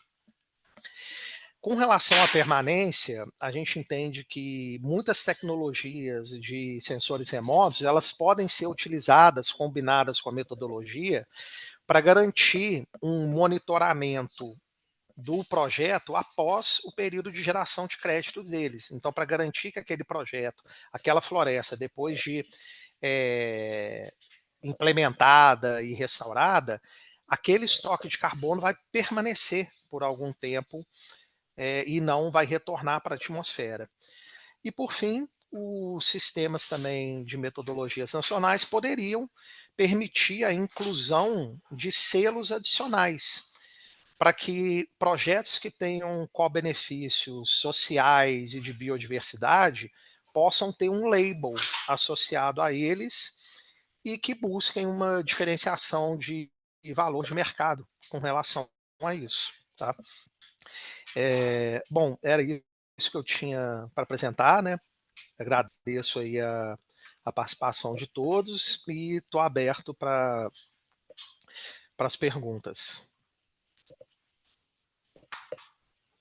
Obrigada, Diego. Sempre bom te ouvir também. Você trouxe uma apresentação bastante compreensiva e visual, assim, que às vezes a gente só fala, a gente não entende direito. Aí você bota, né, a imagem e fala, é isso. Obrigada. Eu queria explorar um pouquinho com você a questão dos selos, né, dos co-benefícios. Isso foi uma coisa que surgiu também no projeto que a gente está implementando lá com a cooperação britânica, a necessidade, né, de talvez acrescentar esses selos dentro da regulamentação do SBCE, mas eu particularmente tenho uma ansiedade assim com relação aos selos, principalmente em relação aos projetos de ARR, que já são mais custosos, né, que os outros, e os selos acabam trazendo mais um custo e elevando o preço, né? E dentro do mercado de carbono brasileiro lá do SBCE, eu imagino que, pelo menos no primeiro momento, numa primeira fase do sistema, o preço das cotas já não vai ser muito elevado, né? Vai ficar por volta disso, 5, 10 dólares, se chegar nisso. Então, pode ser que a gente colocando esses selos, a gente, assim, desincentive a demanda dos regulados para os projetos de ARR. Aí queria escutar um pouco você, como tem sido a experiência no mercado voluntário, se esses selos realmente aumentam, como é que tem sido tratado isso, né, nas negociações que vocês participam aí das vendas dos créditos de ARR. Perfeito, Beatriz, muito obrigado pela pergunta, né? E com relação a essas certificações adicionais, a gente acredita que ela possa ser realmente uma questão opcional para o desenvolvedor do projeto, porque existem clientes mais qualificados que talvez vão querer ir além da compensação obrigatória, ou mesmo vão querer trazer, mesmo para compensação regulada, créditos que eles acreditem serem de maior integridade ambiental. Então, é quase como uma autorregulamentação do mercado. Aqui na Regreen, a gente explora bastante os co-benefícios do nosso projeto, principalmente que ele é voltado para uma restauração ecológica e para devolver à área uma floresta próxima à vegetação nativa, e a gente vem conseguindo ter um preço diferenciado com clientes mais qualificados. Tá? Então, a gente acredita, talvez, que nesse início do mercado regulado, como você comentou, Beatriz, o preço possa realmente ser um entrave para projetos de ARR eles são muito capital intensivo, né? Eles demandam de um investimento muito alto no início e um retorno de longo prazo. Mas com a evolução do mercado e a gente tendo essa diferenciação, talvez, de clientes mais qualificados que vão trazer a demanda por esses créditos de maior integridade, que tenham mais co-benefícios associados a ele, aí a gente acredita que os projetos de AR possam ter um espaço maior no mercado regulado. Então, deixar essa utilização de, a gente chama comumente no mercado aqui de labels, né, que são os selos, né, como opcional, aí cada desenvolvedor de projeto pode ver se a conta está batendo para ele ou não, tendo em vista um potencial cliente, um potencial demandante que queira pagar mais por esses co-benefícios. A joia, Diego, obrigada. Realmente um insight bom, né, de ser opcional e como é que a gente reflete isso nas regulamentações que virão, assim, é importante pensar sobre isso. Obrigada pela sua apresentação. E agora a gente... Beatriz, Oi, desculpa, só trazendo algumas perguntas do sim, chat, tá bom. para não perder o fio da meada. A Ana Carolina Pinto está perguntando para o Diego: você poderia dar exemplos de selos e certificações adicionais para co-benefícios já existentes, se é que existem? Perfeito, Eduardo.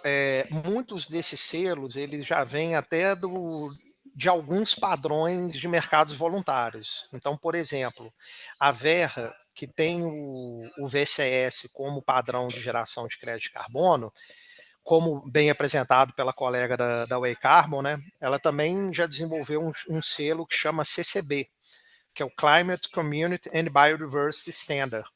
Ele é um selo que vai trazer quais os co-benefícios que o projeto está trazendo para a biodiversidade social, atrelado àquele crédito de carbono. Nós temos também, na área da restauração ecológica, os princípios e critérios da SER, que é a Society of Ecological Restoration. Ela ainda está com um piloto de certificação para geração de selo, mas ela traz princípios e critérios bem rigorosos para restauração florestal, para trazer uma restauração florestal de qualidade. Se a gente for pensar na certificação de produtos florestais, já existe no mercado também há muito tempo o selo FSC, que ele já é bem conhecido de empresas de base florestal. Então, ele traz uma qualidade ao manejo florestal praticado naquela área. Então, já existem alguns selos de integridade ambiental aí no mercado que poderiam ser utilizados e aceitos no mercado regulado.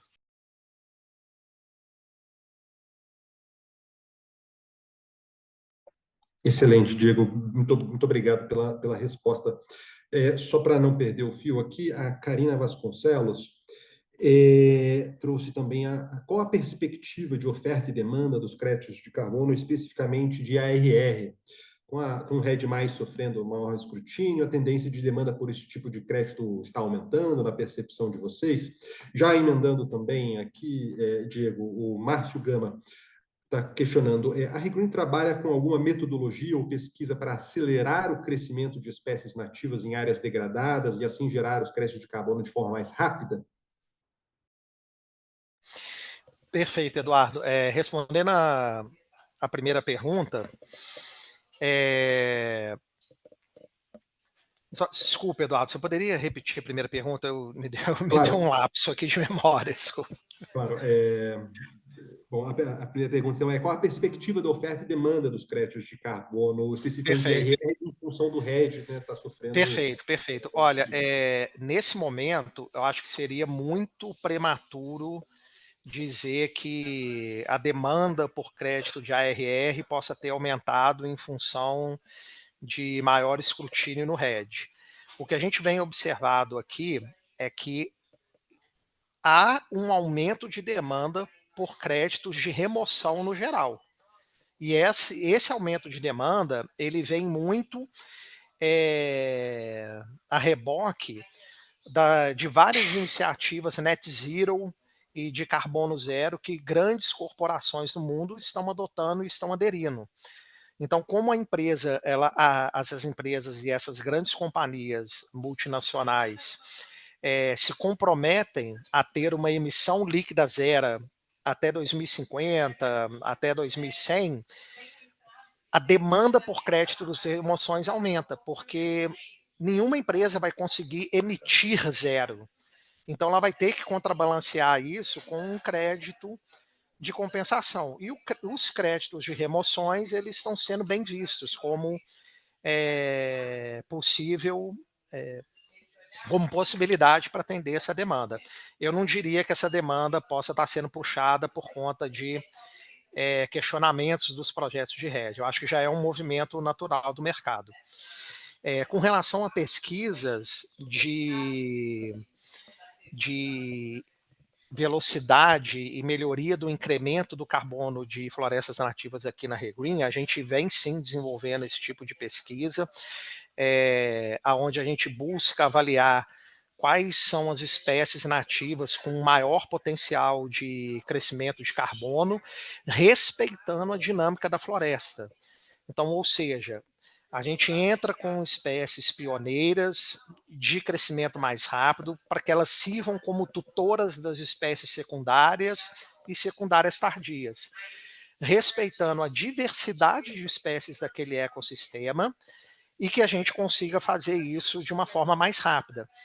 Não só pensando em quais espécies podem acumular mais carbono, mas também pensando em práticas de manejo, que antes eram aplicadas só à silvicultura tradicional.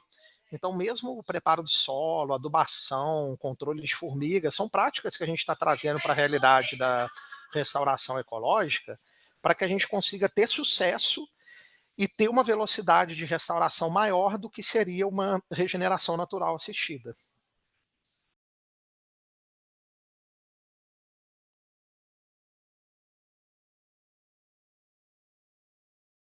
Bom, muito bom, acho que eu vou entrar aqui também aproveitando o Diego, não sei se a gente, né, Bia, se a gente faz só essa, depois a gente passa para frente, mas assim, tem uma pergunta aqui com relação às espécies exóticas, Diego.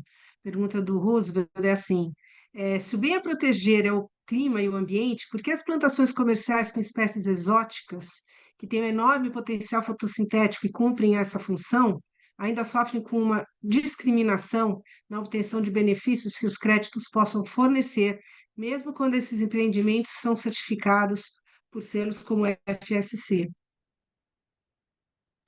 Perfeito, Roberto. Ótima pergunta do Roosevelt. Roosevelt, que eu conheço pessoalmente aí. Um abraço, Roosevelt. E eu particularmente também concordo com o Roosevelt, né? As florestas comerciais, elas também podem desempenhar um papel fundamental nas emissões de carbono da atmosfera, dado esse rápido crescimento que elas possuem. Combinado as florestas produtivas com a restauração florestal, o setor de base florestal ele pode contribuir muito com a mitigação da mudança do clima. E mesmo que essas florestas sofram ciclos periódicos de colheita, a gente tem que imaginar que na lógica do estoque de carbono, elas estão adicionando um estoque médio de carbono para aquela área se a gente comparar, por exemplo, com uma pastagem.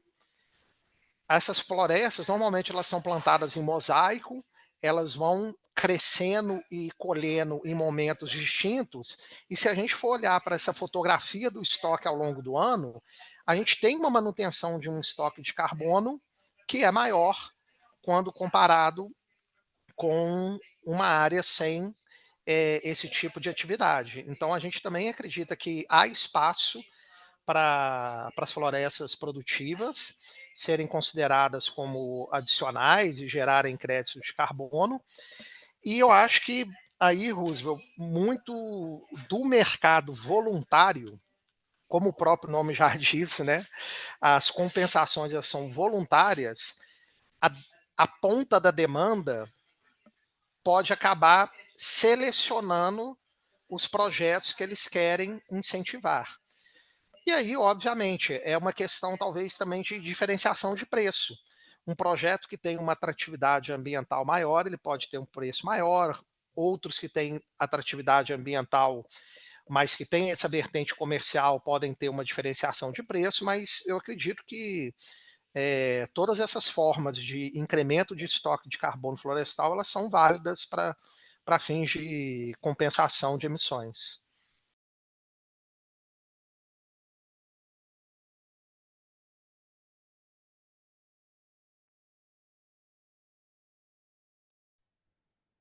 Podemos retomar aqui, pessoal, dando encaminhamento, então, para Podemos retomar, a gente está com um tempinho curto aqui, vamos seguir para a a discussão do RED, joia. na sequência a gente volta. Então, tá bom. Então, para falar sobre os projetos de rede, né, os desafios e explorar as metodologias, aí, o desenvolvimento das metodologias, adaptação, vou chamar o Francisco Iguchi. O Francisco tem doutorado em engenharia florestal pela Universidade Federal do Paraná, tem experiência na área de recursos florestais e engenharia florestal, com esse ênfase em dendrometria e inventário florestal. Atualmente, Francisco é CEO da Terocarbon, que é a certificadora digital de crédito de carbono e estoque de carbono. Francisco, obrigada aí pela sua participação. Fica à vontade para a sua apresentação. Obrigado, Beatriz. Bom, pessoal, agradeço a todos aí pela oportunidade para a gente poder apresentar um pouco. Então, aqui, gente, eu vou concentrar essa pequena apresentação para introduzir um pouco quem nós somos, de onde viemos, muito brevemente, e focar principalmente nos desafios, né, do mercado RED, né? Especialmente se tratando de Amazônia, tá bom? Então, primeiro, a Terocarbon, ela é uma empresa de certificadora de ativos ambientais, como bem a Beatriz colocou, e nós temos um propósito muito claro, que é de liderar a certificação dos ativos ambientais brasileiros com a integridade e qualidade que o mercado global precisa para que de forma mais inteligente e principalmente democrática, possibilitando assim acesso a esse mercado por todos, né? Desde a oferta até a demanda e todos no meio. Nós nascemos de um spin-off de um dos principais grupos de pesquisas do mundo que trata da relação floresta, clima, comunidade, né? Liderado pelo meu pai, Dr. Niriguchi, que é o pesquisador do INPA.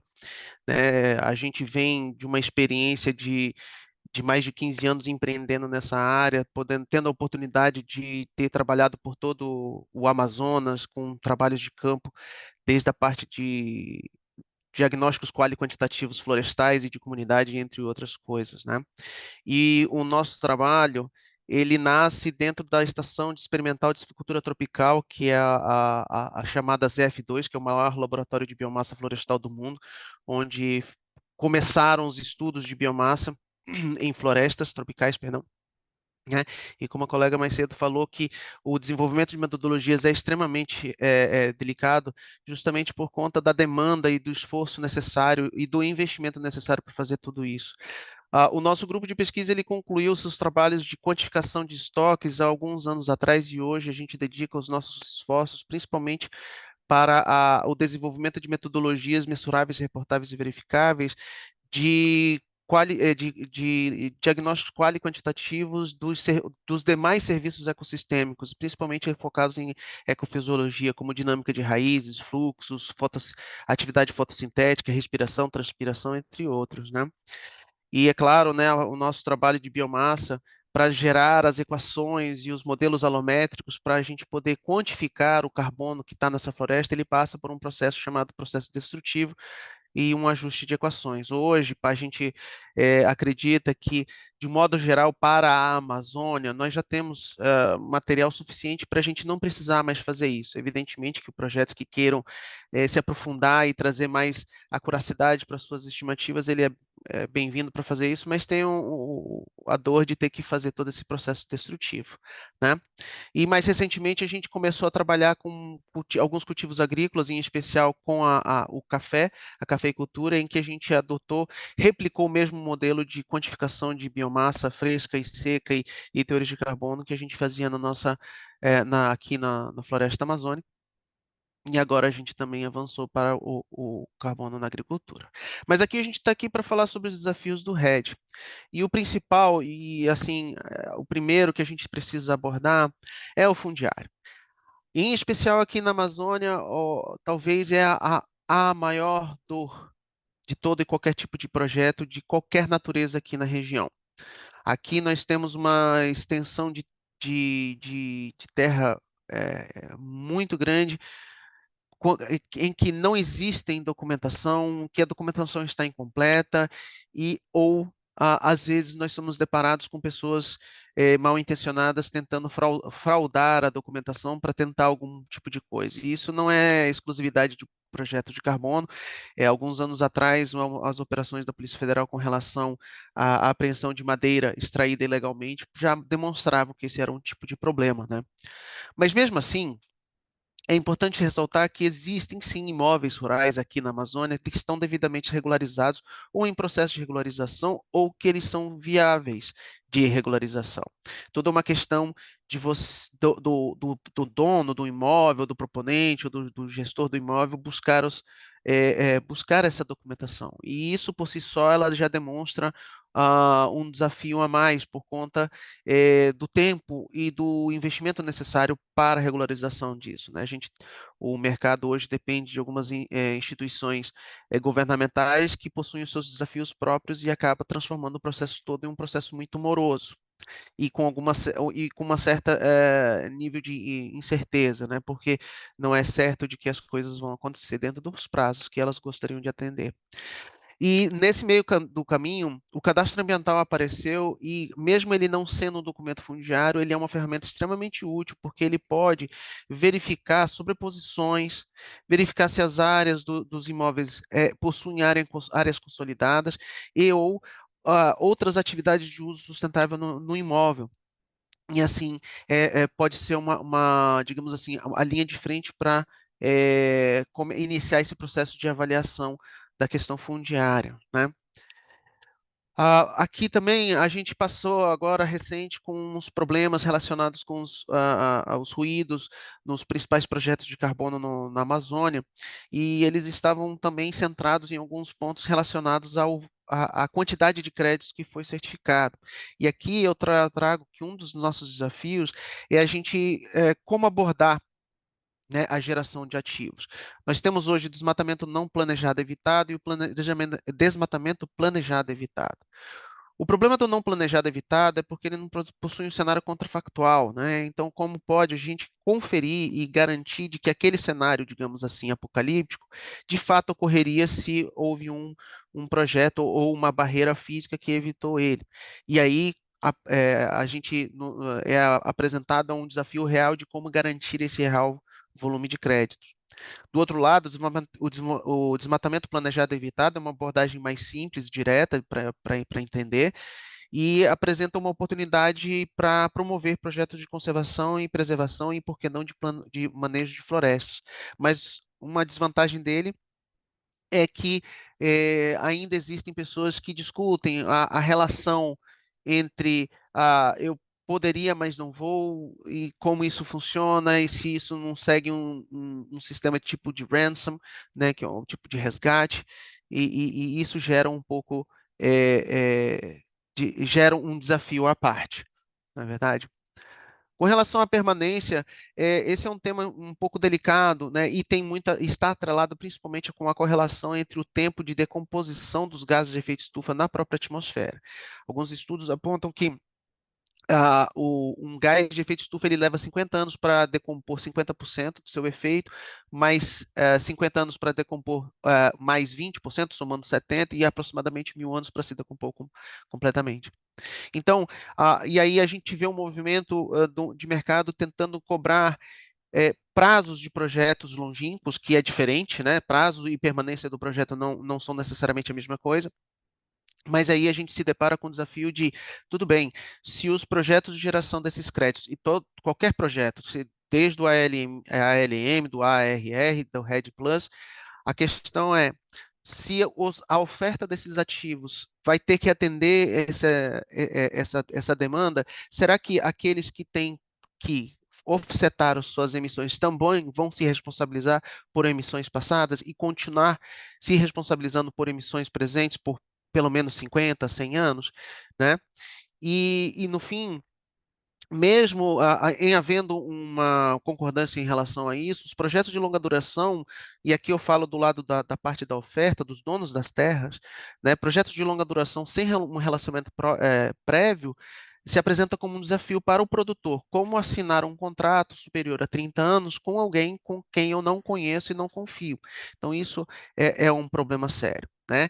E para isso, por exemplo, a Tero ela faz a verificação dos impactos reais do projeto de forma retroativa, ou seja, em relação ao que já aconteceu, e fazendo com que a relação de permanência deixe de ser um risco, a princípio, para a geração dos ativos. A análise de investimentos continua sendo uma abordagem extremamente válida, porque quem está investindo precisa ter uma noção dos riscos que está se envolvendo. E aí, a gente entra após isso, a gente entra num componente relacionado a co-benefícios, em que um dos nossos parceiros, o grupo do Laboratório de Psicologia e Educação Ambiental do INPA, traz um conceito de que é o ser humano que dá sentido às coisas, né? Então, é preciso que os projetos de carbono incluam um componente humano no balanço da equação entre a solução e o problema.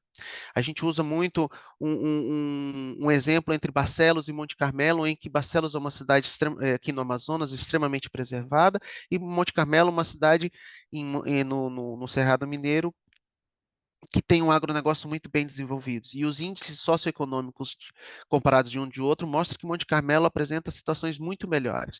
Então, até que ponto a gente demanda de uma preservação extrema em detrimento às condições sociais, na verdade?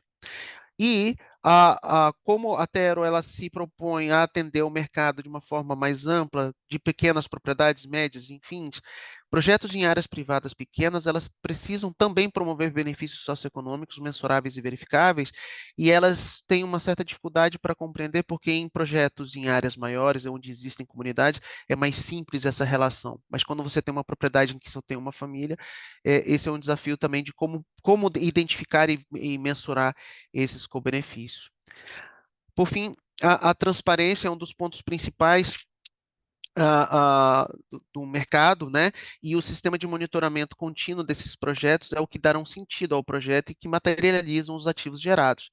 E esses sistemas eles precisam seguir uns critérios de mensurabilidade, reportabilidade e verificabilidade para atender digamos, o mínimo da parte técnica. E essa verificação sempre deve ser feita por uma terceira parte independente e, por que não, de outras, além de uma só, né?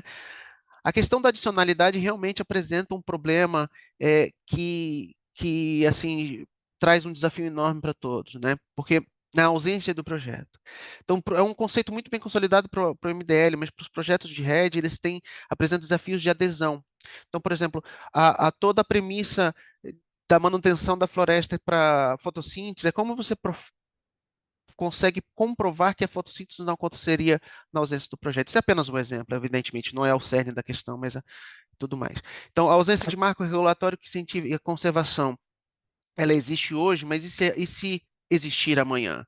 O que acontece, né, com o mercado? E com relação à prática comum, então isso levanta um desafio, porque sugere-se, então, que não pode haver mais que um projeto ou poucos projetos. Não seria o ideal que a gente popularizasse isso para que isso fosse, de fato, uma prática comum? Isso é uma pergunta, né, que a gente precisa ser debatida de uma forma mais ampla, né? E, na ausência de incentivos financeiros, não haverão projetos, porque se não precisassem, já haveriam, e isso não seria um problema para a temática, né? E aqui, com respeito a fatores de remoção, redução e emissão, aquelas primeiras fotos que eu mostrei mostram que nós hoje já conseguimos desenhar métodos específicos de sistema de amostragem com trabalhos de campo, combinados com equações alométricas e modelos de extrapolação dessas médias calibrados com ferramentas de monitoramento, o uso de estatística e de reportagens para a gente apresentar nossas médias e principalmente as nossas incertezas.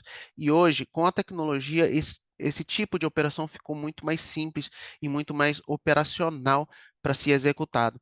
Então, cada projeto, tendo todas essas características, ele vai poder apresentar de uma forma mensurável e verificável quais são os seus reais fatores de remoção, de redução e ou emissão dos seus projetos.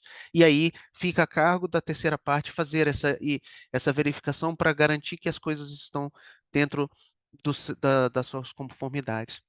Pessoal, eu passei um pouquinho, uns 3 minutinhos aí do tempo previsto inicialmente, mas é isso, fica aí os meus contatos, os contatos da Tero Carmo para acompanhar as nossas novidades, e eu fico aí à disposição para a gente poder discutir, debater cada tema mais aprofundadamente. Obrigado.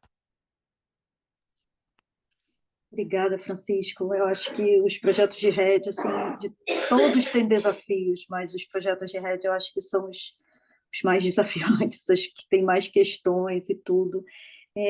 Eu queria aproveitar que vocês estão, né, são certificadoras e estão, né, nessa ponta de pensar metodologias e tudo.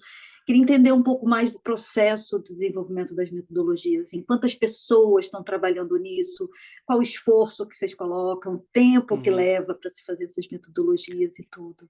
Perfeito. Bom, é difícil dizer para a parte da floresta amazônica, porque é um trabalho que ele vem de 40 anos. Então, se a gente for colocar na ponta, por exemplo, então a Tero 001, ela levou 40 anos para ser desenvolvida e milhões de reais investidos em milhares de pessoas. No entanto, se a gente pegar o mais recente, que é o do café, ele levou aproximadamente 18 meses.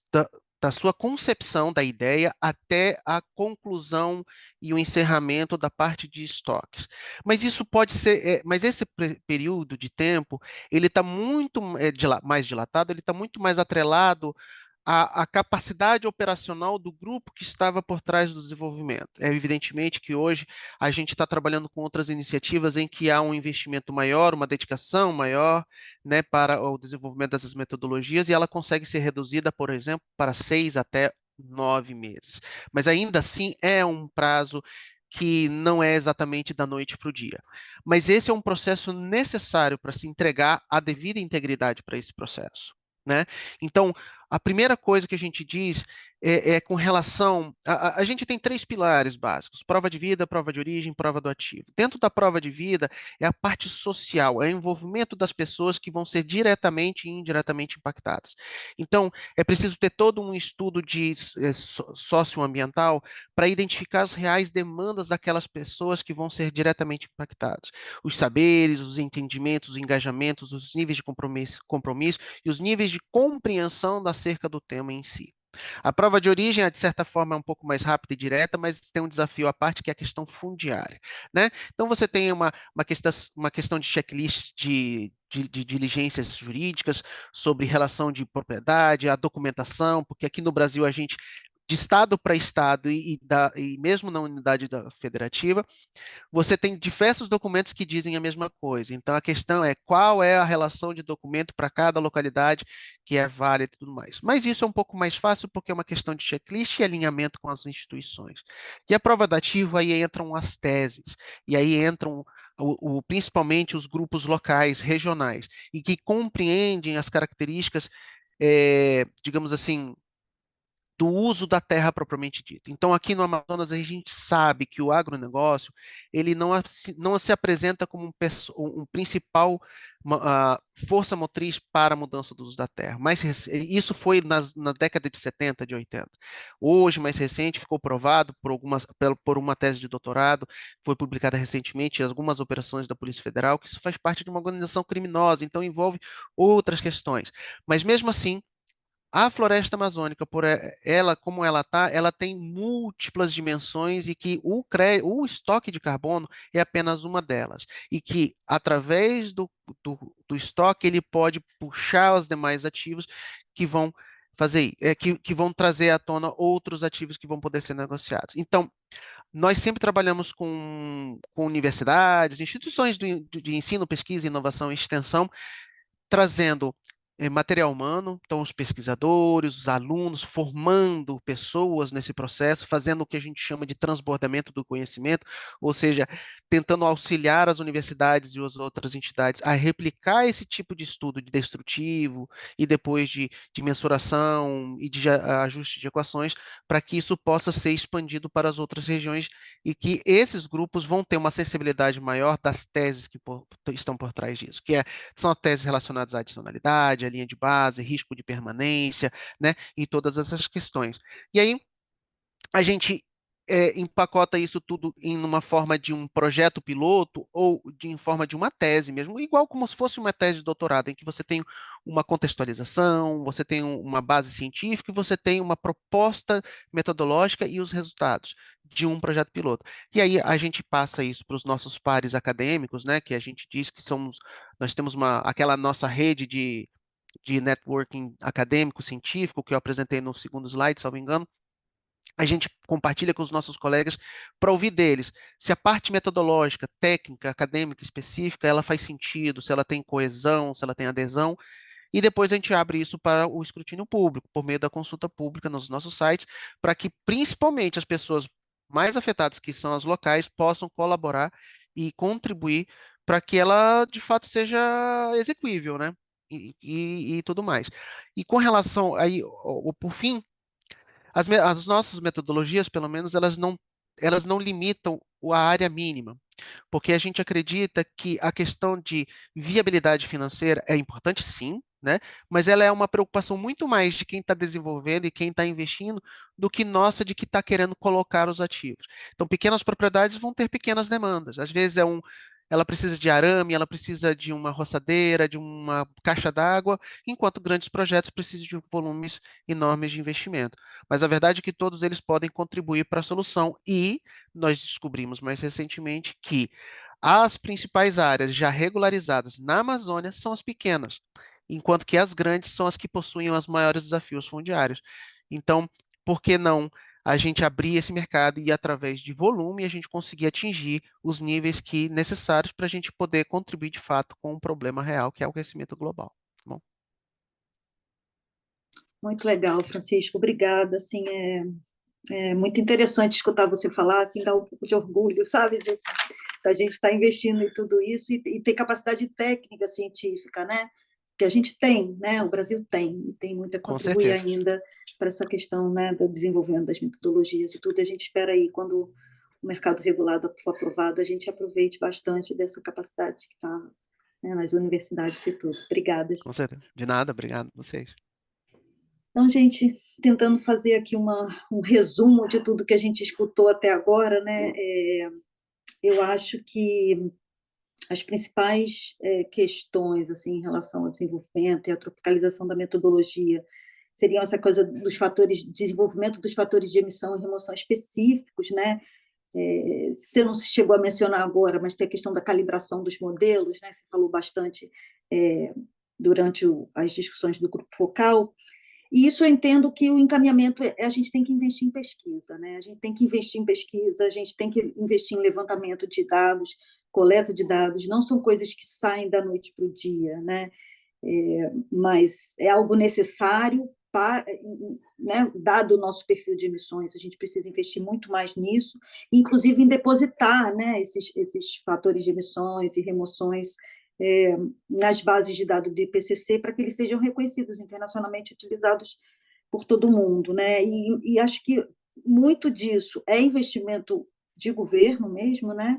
Investimento em ciência e tecnologia, mas também a gente pode trabalhar numa linha de cooperações técnico-público-privado, né? Porque muito do conhecimento, da expertise técnica está em vocês, e o governo trabalhando junto, acho que tem bastante oportunidade da gente fazer isso. Talvez investir em hubs de pesquisa também, né? Montar centros de excelência em alguns lugares. Vocês têm na Amazônia, outras pessoas têm para outros biomas, e aprimorar também os instrumentos de monitoramento, relato e verificação de emissões, né, com foco nas ferramentas tecnológicas e digitais, aproveitar tudo isso que está sendo desenvolvido.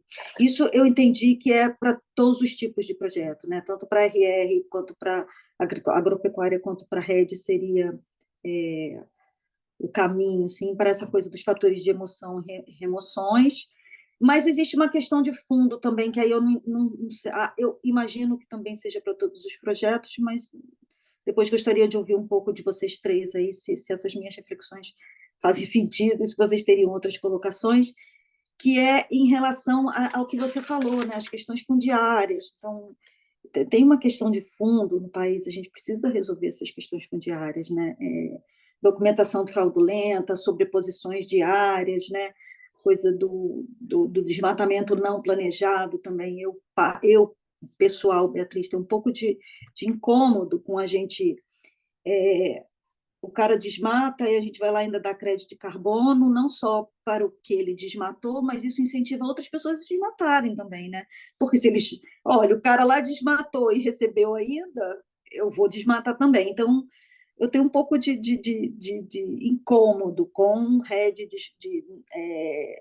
desmatamento não planejado. Acho que a gente precisa avaliar um pouco isso, né?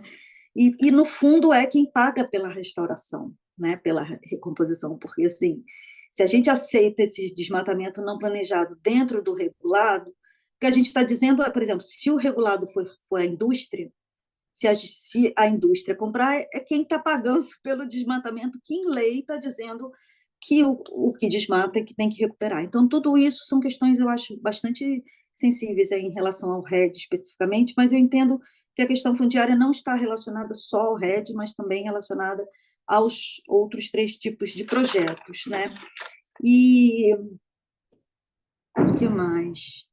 Tem uma coisa que a Renata falou bastante durante a discussão dos grupos focais, mas que não apareceu aqui também, mas que eu acho relevante, é compatibilizar o que a gente está discutindo em termos de metodologias de projeto, né, principalmente remoções da agropecuária que não aparecem no inventário florestal, né, o inventário nacional do Brasil de gases de efeito estufa. Então, as remoções da agropecuária não necessariamente aparecem no inventário, mas aparecem no plano ABC, aparecem nas metodologias dos projetos. Então, isso também é um desafio de como que a gente vai começar a identificar, né, as remoções aí dentro do inventário nacional, para que as diversas escalas, né, de remoções e emissões, elas sejam, que a gente fala muito para a rede, né, as alinhadas, né, o que está na contabilidade nacional tem que estar na contabilidade do projeto, e isso tudo tem que ter uma correspondência para a gente poder até vender itmos de uma forma que para fora, as transferências internacionais de resultados de mitigação, que seja crível e que quem está comprando os itmos entenda que nós estamos fazendo uma contabilidade responsável dentro do país como um todo. Então, acho que esses seriam os pontos mais importantes assim, que eu entendi. E para a questão, desculpa, só para resumir, para a questão da agropecuária, eu entendo que sim, há novas metodologias a serem desenvolvidas, mas para a RED e para a RR, as metodologias já estão meio que dadas, não tem muito como inventar, outras metodologias, a questão seria mais os fatores de emissão e os fatores de conversão, enfim, a tropicalização seria mais os parâmetros que entram na metodologia e não necessariamente da metodologia em si toda. O que eu entendi para a agropecuária, a gente precisaria desenvolver a metodologia toda. Então, esses seriam os pontos que eu acho que dá para resumir de tudo que a gente falou aqui. E queria escutar vocês, assim, ideias também de como que a gente avança nessas pautas e tudo. Acho que podemos começar, quem quiser falar, né? Quem tiver alguma contribuição, não sei, Francisco, se você tiver, você começa. Gostaria de ouvir um pouco vocês sobre essa breve síntese. Oi, Beatriz. Então, eu fui o último, deixa eu começar, então. Tá. Minha vez, brincadeira, gente. Bom, sobre hub de pesquisa, Beatriz, eu acho isso incrível, fantástico e necessário. Há muitos anos atrás, foi criado foi tentado criar um hub similar de parcelas permanentes no Brasil. Só sobraram 2 grupos. Aqui em Manaus, com o nosso grupo, e lá no Nordeste, com o grupo do Franz, né? Agora me fugiu o sobrenome dele, é belga, um belga pernambucano, né? Eu conversei com ele, eu achava que ele era pernambucano mesmo, mas enfim. Então, é extremamente necessário porque a partir desses hubs, eles municiam o governo, o Estado, a sociedade com informações primárias e independentes. Porque esses hubs de pesquisa, as universidades, os institutos de pesquisa, eles não têm outro interesse a não ser de levantar essas informações e gerar essa informação. E principalmente produzir material humano que tenha a capacidade de replicar isso em outras áreas e ampliar esse estudo. Então, eu acho extremamente interessante e eu acho que o MDIC puxar e coordenar isso seria fantástico, e daquilo que a gente, do nosso grupo de pesquisas aqui no INPA, puder contribuir e colaborar, pode contar com a gente, porque a gente está disponível, né? E realmente, fundiário é o grande desafio, e é um problema que se arrasta e cada dia que passa apresenta-se como se não houvesse uma solução. Mas, infelizmente, tem.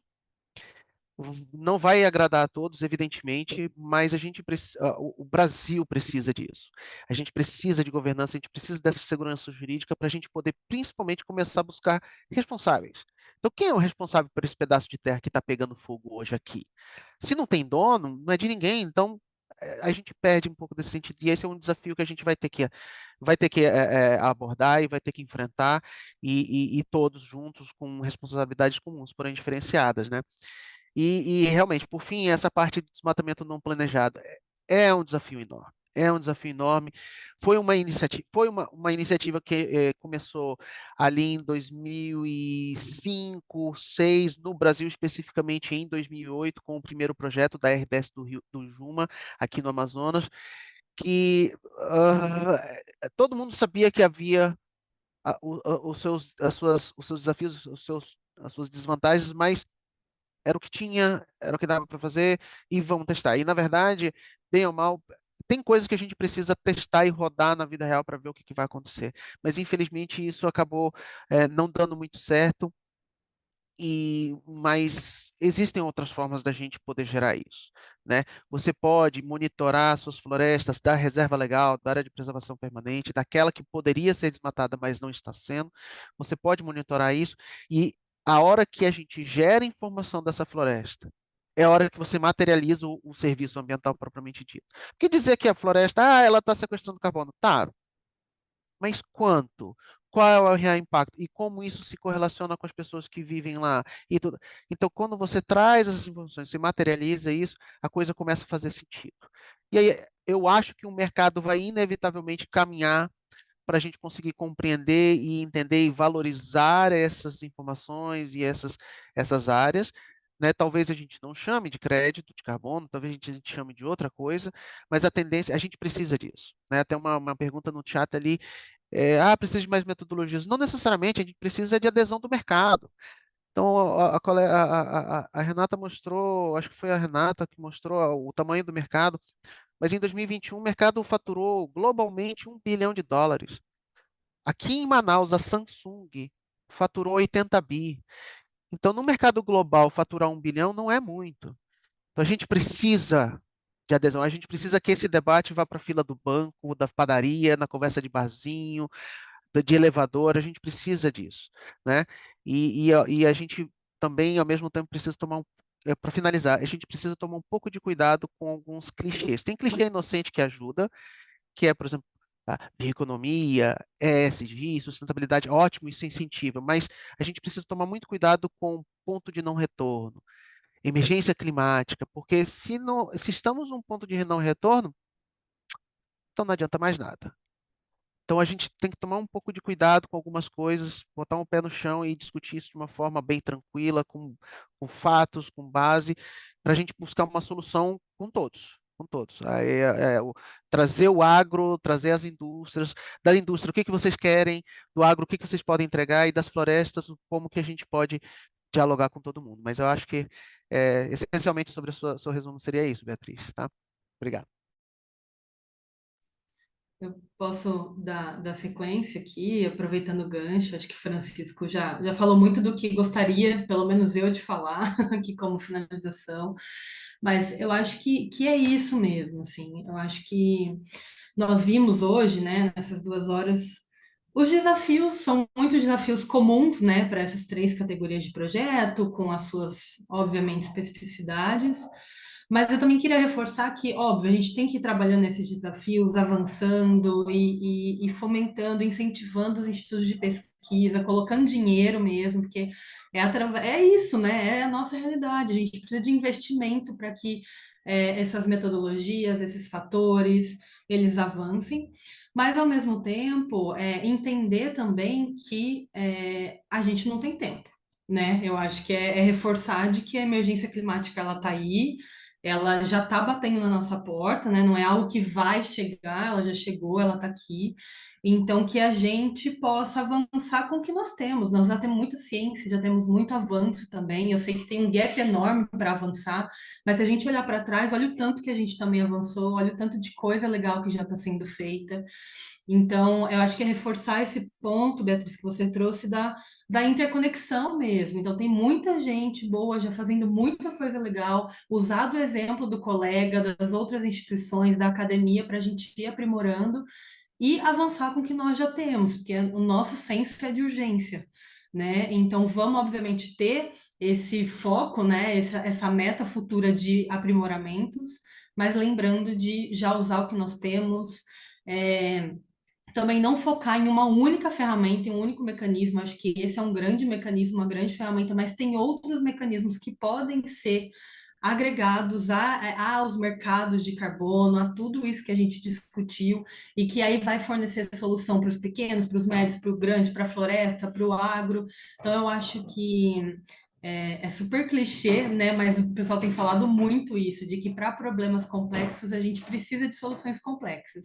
Então, a gente precisa trazer todo mundo junto, todas as soluções juntas e avançar aí para que a gente realmente consiga sentir o impacto, que é o que, no fim do dia, que é o que nós queremos, né? O impacto, a redução das emissões, modelos produtivos menos impactantes, fazendas, florestas em pé, fazendas mais adaptadas e resilientes. Então, acho que esse é meu recado final e agradecer a vocês pelo convite. Obrigada. Bom, gente, se puder fazer também só um comentário final. Bom, os colegas já fizeram uma abordagem geral bem interessante. Eu vou trazer um ponto um pouco mais específico, que foi comentado pela Beatriz, que é a questão fundiária. Isso para a gente aqui também é um desafio muito grande. A gente acaba gastando muito recurso em due diligence legal para poder rastrear a matrícula do imóvel, se aquilo tudo está regularizado e tal. E é um grande gargalo para a gente encontrar áreas que são viáveis ao nosso modelo de projeto, uma vez que a questão fundiária no Brasil realmente ela é preocupante. E muito dos investidores internacionais, a primeira coisa que eles perguntam, qual que é a comprovação de propriedade da terra que você tem para trazer para a gente? Que garantia que a gente tem que essa terra está regularizada? Esse é o ponto número 1 de questionamento de todo cliente nosso aqui. Então, a gente também conectar o CAR aos mercados de carbono, trazer talvez informações mais detalhadas da origem daquele imóvel, da cadeia condominial dele, para dentro de um sistema de informação mais robusto dentro do mercado, pode também ajudar a trazer mais transparência para esse processo, porque é um grande desafio, acredito eu, de todo mundo que trabalha com o uso da terra aqui no Brasil, né? Obrigado. E também, obviamente, agradecendo aí a Beatriz e o Eduardo pela oportunidade de a gente estar participando aqui desse evento. Gente, nós que agradecemos a todos vocês. Eu devolvo a palavra agora ao pessoal do Lab para fazer o encerramento. Obrigada, Pio. Obrigada mesmo. Bom, gente, então já passamos aqui do nosso horário. A gente, em princípio, estava meio-dia, 11h30, meio-dia. Acho que foi muito rica, né, esse debate, essas contribuições. Queria novamente agradecer em nome do Lab a presença de todos vocês, essa participação foi muito, muito incrível.